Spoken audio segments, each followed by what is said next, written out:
নমস্কার, আমি Tumpa. Fusion of Tumpa চ্যানেলে আপনাদের সকলকে স্বাগত। আপনারা কেমন আছেন? আশা করি ঠাকুরের কৃপায় সবাই খুব ভালো আছেন, সুস্থ আছেন। আমরাও ঠাকুরের কৃপায় বেশ ভালো আছি। গুরুজনদের প্রণাম আর ছোটদের অনেক ভালোবাসা জানিয়ে নতুন আবারও একটা ব্লগ শুরু করলাম। আশা করছি আজকের ব্লগটাও আপনাদের অনেক অনেক ভালো লাগবে আর ব্লগের শেষ পর্যন্ত আপনারা থাকবেন। আর হ্যাঁ, ব্লগটি যদি ভালো লেগে থাকে অবশ্যই একটা লাইক করে দেবেন আর একটা কমেন্ট করতে ভুলবেন না। আর যদি নতুন বন্ধু আমার চ্যানেলে প্রথমবার এসে থাকেন, চ্যানেলটি সাবস্ক্রাইব করে আমার পাশে থাকবেন। আর যারা অলরেডি এই কাজটা করে দিয়েছেন তাদেরকে জানাই অসংখ্য ধন্যবাদ। আজ প্রায় 8 দিন পর আমি ভিডিও তৈরি করছি আর মনের মধ্যে একটা ভয় কাজ করছে, জানি না ভালো করে ভিডিও আসলে করতে পারবো কি না। তা আপনারা বলবেন আসলে ভিডিওটা আজকে ভালো হয়েছে কি না। তো এখানে এই যে সকালবেলা ঘুম থেকে উঠেছি, তারপরে ফ্রেশ হয়েছি, দরজা জানলা খুলেছি আর তারপরে মেয়েদেরকে ফ্রেশ করিয়েছি, ওদেরকে পড়তে পাঠিয়ে দিয়েছি। আচ্ছা, আপনাদের জায়গাটা কিন্তু একটু অচেনা অচেনা লাগবে, যেহেতু এতদিন একটা অন্য জায়গায় ছিলাম আর সেই জায়গাটাই দেখিয়েছি আর এখন হঠাৎ করে অন্য জায়গায় আপনাদেরকে দেখাচ্ছি, এটাও আপনাদের অচেনা লাগছে। আর আজ প্রায় 8 দিন হয়ে গেল বাড়ি এসেছি, তবে একটাও ব্লগ করতে পারিনি, যেহেতু আজকে যেহেতু বুধবার আর আজকে ব্লগ করছি। সোমবার দিন একটুখানি শুরু করেছিলাম, তবে আর কন্টিনিউ করা হয়নি বলে আর ব্লগ করিনি আর সেটা আর এডিটও করা হয়নি। আসলে বাড়িতে ছিল আমার ননদ, নন্দাই, তারপরে ননদের ছেলে, তারপরে আমার দুটো বাচ্চা আছে। সমস্ত কাজকর্ম সংসারে আসার পরের থেকে প্রচুর চাপ, মানে যাবতীয় তো চারিদিক ছড়িয়ে ছিটিয়ে ছিল, যেহেতু অনেকগুলো মাস আমি বাইরে ছিলাম আর আমার ঘরের অবস্থা খুবই খারাপ ছিল। মানে সমস্ত কিছুই আর কি আমাকে আবার অর্গানাইজ করতে হয়েছে। তো ভীষণভাবে মানে পরিশ্রম গেছে আর সেই কারণে বলতে পারেন আমি ভিডিও করতে পারিনি। আর ভিডিও করলে কি বলুন তো, সেগুলোকে এডিট করতে হবে, সেগুলোকে পোস্ট করতে হবে আর সেদিকে কিন্তু আমার মন থাকবে আর সংসারের কাজগুলো আমি ঠিক করে করতে পারবো না। তাই ভেবেছিলাম থাক, কটা দিন গ্যাপ যাক, আমি আগে একটুখানি গুছিয়ে নিই। গোছানো না থাকলে না ঠিক একটা ভালো লাগে না। তাই বাড়ি আসার মানে সেই পরের দিন থেকে বাড়িতেও এসেছি প্রায় রাত 1টা 1:30 বাজে, সেই আগের বুধবার। আর এই আজ বুধবারে ব্লগ শুরু করলাম। আমার ননদ নন্দাইও চলে গিয়েছে আর আজকে ব্লগ শুরু করলাম। কালকেও দিদিরা আর কি বিকেলবেলায় চলে গিয়েছেন। তো কি বলো তো, সবাই থাকলে তো অনেক কাজ থাকে, কাজের পরিমাণ আর কি গোনা যায় না। তো তখন না আর ব্লগ করা হয়ে ওঠে না। আসলে সারা 3 বেলা রান্না, সংসারের কাজ, বাচ্চা সামলানো, প্রচুর প্রচুর হ্যাপা থাকে। তো সেই কারণে তো এই যে দেখতেই পেলেন বিছানা গুছিয়েছি, ওদিকে টুকটাক কাজকর্ম করেছি, তারপরে আমার ড্রেসিং টেবিলটা পরিষ্কার করেছি।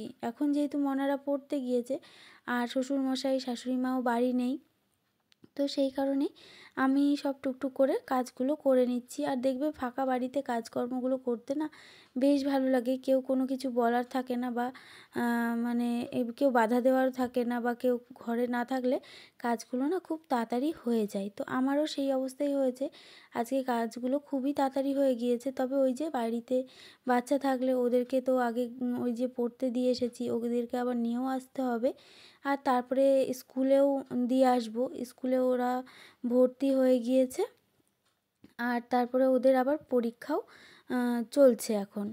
তো সেই কারণে ওদেরকে আবার স্কুলেও দিয়ে আসতে হবে, স্নান টান করিয়ে দুটো ভাত খাইয়ে পড়তেও পাঠাবো। তো ওই আজকে একটু সেদ্ধ ভাত করে নেব, যেহেতু মামনি বাবা তো বাড়িতে নেই আর ওনারা তো রাস্তায় আর কি দোকান থেকেই আর কি রুটি তরকারি খেয়ে নেবে। অনেক ভোরবেলায় বেরিয়েছে আর আস্তে আস্তে প্রায় দুপুর হয়ে যাবে 1টা। তো আমি তো দুপুরবেলা আজকে একটু পোলাও আলুর দম রান্না করব। আর আজ দিনটা ছিল গণেশ চতুর্থীর দিন, যেদিন গণেশ পুজো। তো এই দিনটা তো আগে তো মানে আমাদের এই ওয়েস্ট বেঙ্গলে খুব একটা পালন হতো না, তবে এখন দেখছি সব জায়গায় আর কি পালন হয়। আর পুজো আচরা করা তো খুবই ভালো, পজিটিভ একটা ব্যাপার। আমাদের বাড়িতেও একটা গণেশ ঠাকুরের মাটির মূর্তি ছিল, তবে সেটা ভেঙে গিয়েছে মানে একটু সিংহাসনটা নাড়াতে গিয়ে। তবে মামনিকে বলেছিলাম যে একটা গণেশ ঠাকুর আনতে, তবে সে আর আনেনি। একটা ছবি আছে, ওই ঠাকুরকে আর কি একটুখানি জল বাতাসা দেবে।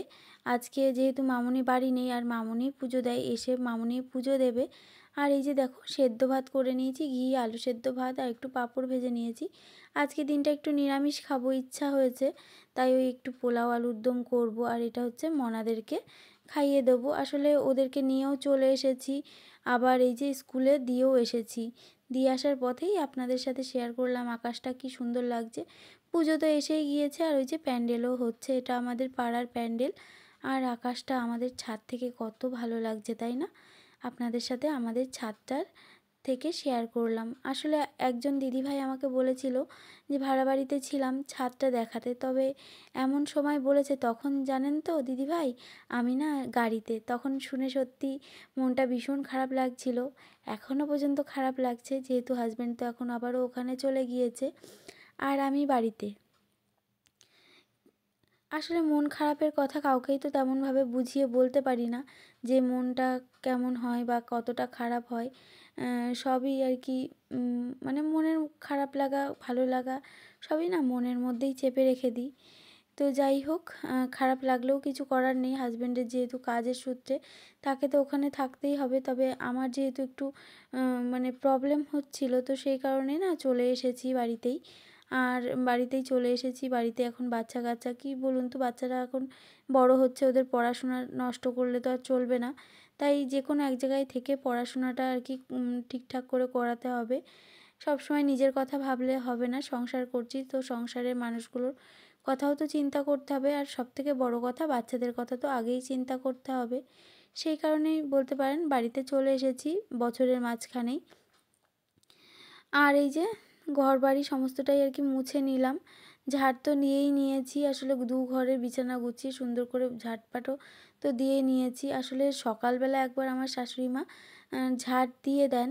উনি সকালবেলা ঘুম থেকে উঠে ঝাড় দিয়ে ঘর, তারপরে উঠোন ঝাড় দিয়ে তারপরে বাসি জামা কাপড় ছেড়ে ফেলেন আর হাত পা ধুয়ে ভালো করে গোপালকে জাগিয়ে দেন। আর তারপরে গোপালকে একটুখানি সকালের ভোগ দিয়ে দেন, আর তারপরে উনি ওনার কাজে বেরোন। যেহেতু উনি একটা বাইরে কাজ করেন, তো সেই কারণে ওনার কাজে চলে যান। তারপরে কাজগুলো আমি সামলে নিই। আর এতদিন যখন ছিলাম না তখন উনি আর কি করতো টুকটুক করে, আর শ্বশুরমশাইও কিছুটা হেল্প করতেন। শ্বশুরমশাই আমাকেও হেল্প করেন, আমি যখন কাজকর্ম করি আমাকে দু এক সময় সবজি টবজি কেটে দেয়। তো এটাই আমার একটু উপকার হয়, যেহেতু শাশুড়ি মা বাড়ি থাকতে পারেন না, উনি আমাকে তেমনভাবে তো কোনো হেল্প করতে পারেন না, তবে অনেক বড় হেল্প করেন, যেটা কিনা উনি প্রতিদিন ভালো করে সুন্দর করে পুজো দেন। আর সেটা আমার কিন্তু বেশ ভালোই লাগে। তো এই যে আমি সমস্ত কাজকর্ম করে এসেছি, জামা কাপড় ওদিকে মেলে এসেছি, তারপরে ঘরদোর মুছে চলে এসেছি রান্না করতে। এর মাঝখানে আবার মানে একজন ছোটোজনের পরীক্ষা হয়েছে ওই 11:30টার থেকে, আর আরেকজনের হচ্ছে 1টা থেকে। তো দুবার আমাকে তো যেতেই হয়েছে, আবার নিয়েও আসতে হয়েছে এই আর কি। তো সেগুলো আর আপনাদের সাথে শেয়ার করিনি। সমস্ত কিছু শেয়ার করতে গেলে অনেক বড় ভিডিও হয়ে যাবে। আর এদিকে এই দেখুন আলুর দম রান্না করছি, তার জন্য এই যে আলুগুলো ভেজে তুলে নিয়েছি। আর এদিকে এই যে জিরে আদা টমেটো কাঁচা লঙ্কা আর গরম মশলা এগুলো বেটে নিয়েছি। আর এই যে লবণ হলুদ দিয়ে দেবো, আর তারপরে ভালো করে কষিয়ে নিয়ে একদম তেলটা ছেড়ে ছেড়ে যাবে, তারপরে কিন্তু আর কি জল দিয়ে দেবো। আর এই এই সময়টাই না আলু দিয়ে দেবো, তাহলে না কষতে কষতে কিছুটা আলুটা সেদ্ধ হয়ে যাবে। আর এতে কিন্তু ভীষণ টেস্টি হয়, একদম ফ্লেভারগুলো আলুর মধ্যে বেশ সুন্দর আর কি ঢোকে। তো সেই কারণে এরকম করেই আমি করি, এভাবে একবার ট্রাই করতে পারেন। আর আপনারা চাইলে একটুখানি মিষ্টি দিতে পারেন, তার মধ্যে নামানোর আগে একটু ঘি আর একটু সামান্য ছিটে ফোটা গরম মশলা দিতে পারেন, তাহলে আরও টেস্ট হয়। তবে আমি দেবো না, আমার না ওই লাস্টে গরম মশলার গন্ধটা না খুব একটা ভালো লাগে না। আর এই যে এপাশে এবার গোবিন্দভোগ চালের যে পোলাওটা করব সেটার জন্যই ঘি দিয়ে নিলাম। আর ঘি খুব একটা ইউজ করব না, যেহেতু আমার শ্বশুরমশাই না ঘি খুব একটা খেতে পছন্দ করেন না, একদমই করেন না। তবে আমাদের পাল্লায় পরে ওই একটু আধটু খায়। তো সকালবেলা যেই সেদ্ধ ভাতটা করেছিলাম ওই সেদ্ধ ভাতের কিছুটা আছে, উনি ওইটা খেয়ে নেবেন আর তার সঙ্গে সঙ্গে অল্প করে পোলাও খাবেন আর কি। তো যাই হোক ওনার আজকে আর সবজিটা খাওয়া হবে না। আর এই যে পোলাও করার জন্য এই যে কাজু কিশমিশ ধুয়ে রেখেছিলাম সেটাকে একটু ভেজে নিলাম, আর তারপরে ধুয়ে রাখা জল ঝরানো চালটা আমি দিয়ে দিলাম। এটাকেই আর কি লবণ হলুদ আর মিষ্টি দিয়ে ভালো করে ভেজে নেব, বেশ অনেকক্ষণ ধরে একটু ভেজে নেব। তারপরে কিন্তু আমি জল দেবো, আর জলটা পুরো মানে একদম 2 কাপ চাল দিয়েছি যেহেতু 4 কাপ জল দেব। এইভাবে আর কি পোলাওটা করি।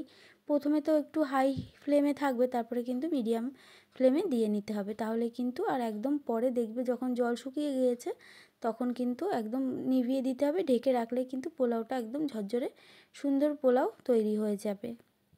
তো বন্ধুরা, যারা ভিডিওর এই পর্যায়ে চলে এসেছেন, যদি ভিডিওটা ভালো লেগে থাকে অবশ্যই চ্যানেলটা সাবস্ক্রাইব করে আমার পাশে থাকবেন। আর যারা অলরেডি এই কাজটা করে দিয়েছেন তাদেরকে জানাই অসংখ্য ধন্যবাদ। আর এভাবেই পাশে থাকবেন, আর একটা লাইক করতে ভুলবেন না। আপনাদের একটা লাইক, একটা কমেন্ট আমাকে অনেকটা মোটিভেট করে নতুন আরও একটা ভিডিও বানানোর জন্য। এবার থেকে একদম ভিডিও পাবেন একদিন পর একদিন, যেমন ভিডিও দিই অবশ্যই ভিডিও পাবেন। আর হ্যাঁ, আমার পাশে থাকবেন, তাহলে এই ছোট্ট বোনটি এই ইউটিউবে একটু এগিয়ে যেতে পারবে। তবে এই পোলাওটা সুন্দর করে করছি, তবে পুরোটা না শেয়ার করতে পারিনি, এই সময়টা হাজব্যান্ড আর কি ফোন করেছিল। আর এই যে পোলাও আর আলুর দম একদম রেডি হয়ে গিয়েছে, এবার আমরা স্নান করে খেতে বসবো। তবে চলুন আজকে এখানে বিদায় জানাই। আপনারা ভালো থাকবেন, সুস্থ থাকবেন, টাটা।